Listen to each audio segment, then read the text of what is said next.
And we now continue our special series on the Nile River. Mohammed is joining us live from Cairo. Mohammed, welcome to CCTV. What do you have for us today? Thanks, Beatrice. We're still tracking the mighty Nile in its journey across Egypt, trying to figure out how far it has affected the life here. As you can see, we started in Aswan, then to Luxor, and now we are in this fabulous city full of energy, power and activities, a city that never sleeps. We are at the heart of Cairo, where you can see behind us this magnificent scene of the Nile River. Today we'll take you to the Delta and see how far the Nile has affected the life of people there, right here with me. But before we go to here, I bet you will ask about the noise you hear at the background. This is Cairo. This is almost rush hour here in Cairo. That's why you have lots of activities in the street. Back to Cairo again with my co-anchor, Benina. Benina, how does it feel to be back to Cairo? Oh, it's fabulous, Mohammed. I call Cairo my second home. I've been here several times and it's just amazing. It's beautiful. I mean, Aswan has very scenic sights, but here in Cairo, the temperatures is just so welcoming. We're right next to the Nile. There's a cool breeze coming in, and you can see lots of boats here along the banks of the Nile. The river really does come alive at night. We have people coming out here, lots of music blaring from the boats, people just coming out maybe to dinner, or just to celebrate something special like a birthday. You're going to see more of that later on in the evening. But right across the river, we have the buildings that you can see. Like Mohammed said, we're in the heart of Cairo, and what you see really is a mixture of commercial and residential buildings. But what really draws your attention here is this very tall building. This is the Cairo Tower right behind me. It's the tallest building here in Cairo. And right at the very top, we have a restaurant which gives a very scenic view of the city. Now, in the last few days, we've been taking you on a journey along the Nile, tracing its connection to ancient Egypt and its continued support of livelihoods for present-day Egyptians.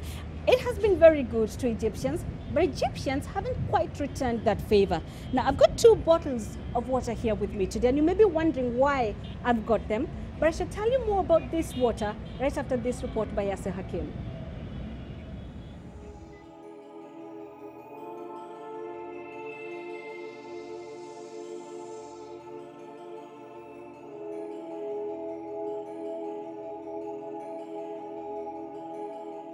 Here in Qanater, this weir allows the locals to walk on water, almost.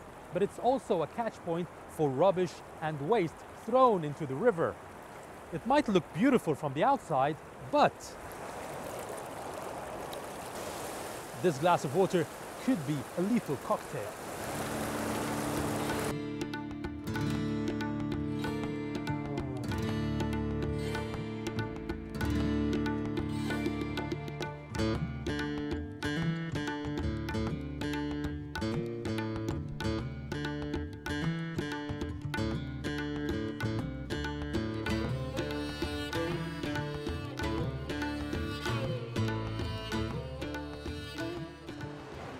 لا قول لي النيل بالنسبه لك عامل ازاي؟ النيل بالنسبه للمصريين هو هبه الحياه.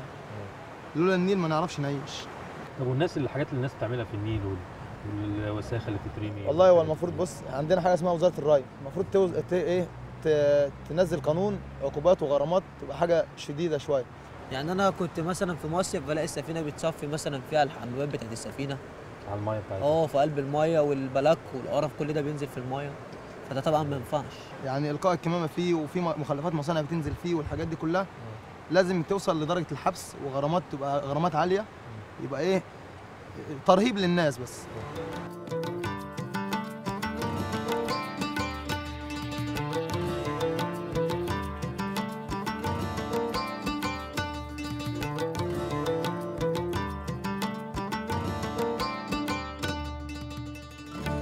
So what's the answers to all this? To find out, we're going back to Cairo to meet the man who is in charge of cleaning up the River Nile.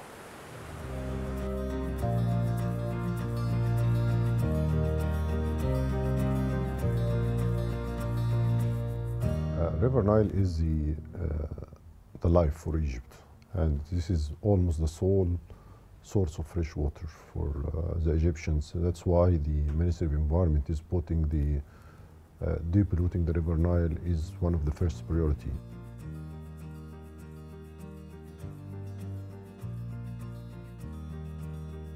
We have also the sewage, the untreated sewage water, that municipal sewage that goes to the drains and from the drains to the River Nile, because the sewage surfaces is not yet covered in whole Egypt.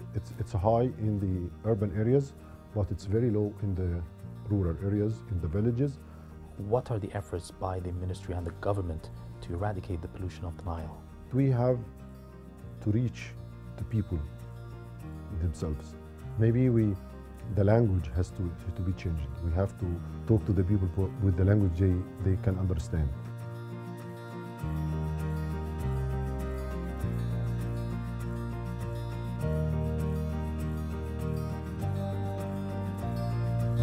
What the Nile needs now is for Egyptians to change the way they treat the river.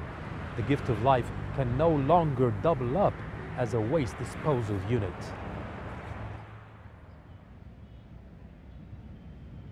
It's ironic that people saying that Egypt is the gift of the Nile are almost the same people polluting it. But you'd find the same story repeated almost all around the globe. Hanina, do you know any similar stories of special parts of rivers being polluted around the globe? Absolutely, Mohammed. Nairobi is a classic example of that. We have the Nairobi River, which cuts right across the capital city. It is so polluted, and there's been, over the years, several attempts to clean it up, but up until now, they haven't borne much fruit. But back to the story of my water. So here I am back again with my 2 bottles. By looking at these bottles, Mohammed, can you tell the difference between the water? And now we tell the secret of the 2 bottles. Let's try to do it. Well, they are very close, but this one seems clearer. And this looks a bit yellowish. Would you drink this water if I gave it to you? Definitely no. So one of these is from Aswan, and the other is water from here in Cairo. So take a guess which is from Aswan. I would say the clearer one would be from Aswan, because this is the first point of the Nile here in Egypt. Absolutely correct. And this, a very clear picture of what Yasser Hakim was talking about, pollution here in the city. But you know, not too far from the hustle and bustle of Cairo is a very quiet, a very serene place, the kind of place you wouldn't quite expect to see in such a busy city. Here's Fahmida with more.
When will they be ready for harvest?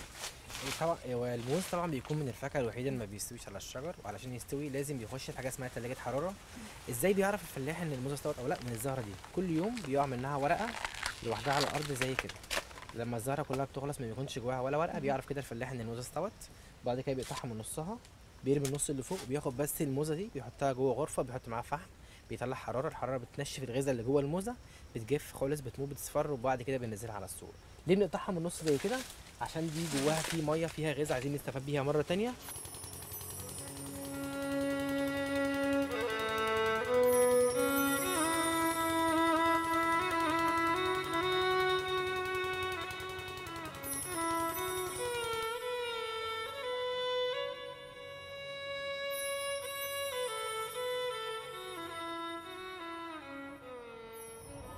It's a very simple setup. What you see here demonstrates what helped create Egypt, channeling water from the Nile to bring life to the land.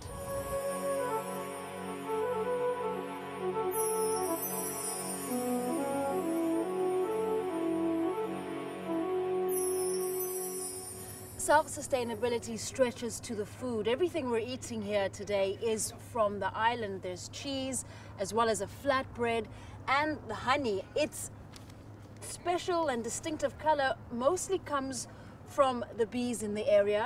Basim, tell me about the honey, because it really is quite delicious. طبعا احنا عندنا بالنسبه للجزيره عشان فيها الزهور وفيها جميع الاشجار بنجيب المناحل.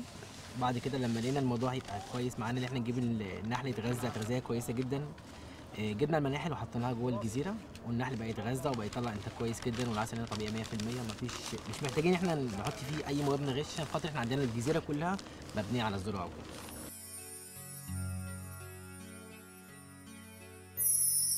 It's a very beautiful time of day now, Basim. Tell me, what attracts you to being here? بالنسبه للجزيره احنا عايشين فيها هنا، انا حابب ان انا اعيش فيها عشان الجو بتاعها كويس، بعيد عن عوادم السيارات او اي مصانع او اي حاجه، بعيد عن دوشه القاهره. فانا حابب ان انا اعيش فيها عشان جوها كويس والناس ناس طيبين وانا اتعودت على كده وعايز اعيش زي اهلي.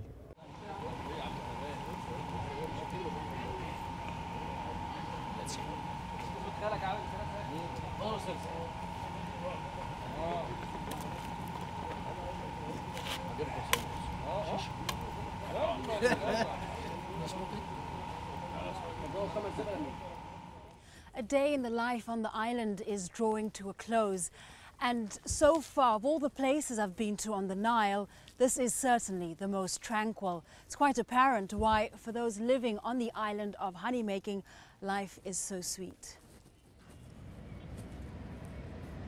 Obviously, life is so sweet as long as we keep it simple, not polluted, and away from any pressures. Well, before we go to Fahmida, I would like to make one thing clear, that in Cairo or in Egypt, we don't get water directly from the Nile and drink it at homes. No, it has to go first to water companies, treated, and then back to homes for people to drink. Fahmida, would you rather live in the countryside or in the city? I'll tell you what, Mohammed, I grew up in the countryside. I work and live in the city. But yeah, any day countryside. I mean, it's just quite remarkable seeing how a seemingly small place, such as where Fahmida was, the level of productivity there is there, you know, just watching them produce that honey. And that's the honey that's enjoyed by quite a huge chunk of Egyptians. I think it's quite an incredible story. Yes, it is indeed. It's up to you, our viewers, to decide where would you like to live the rest of your lives, in the countryside, serenity, quietness, away from pollution, or crowded, noisy, busy city. It's up to you to decide. That's it for today. That's it for now. We'll be back at 1700 GMT. Please be waiting for us. Back to you in the studio. Indeed, Mohammed, we will be waiting for another fascinating edition of the River Nile. Fahmida and Mohammed joining us there from Cairo. Our series on the Nile River will continue today at 1700 GMT and throughout the week. Do stay with us.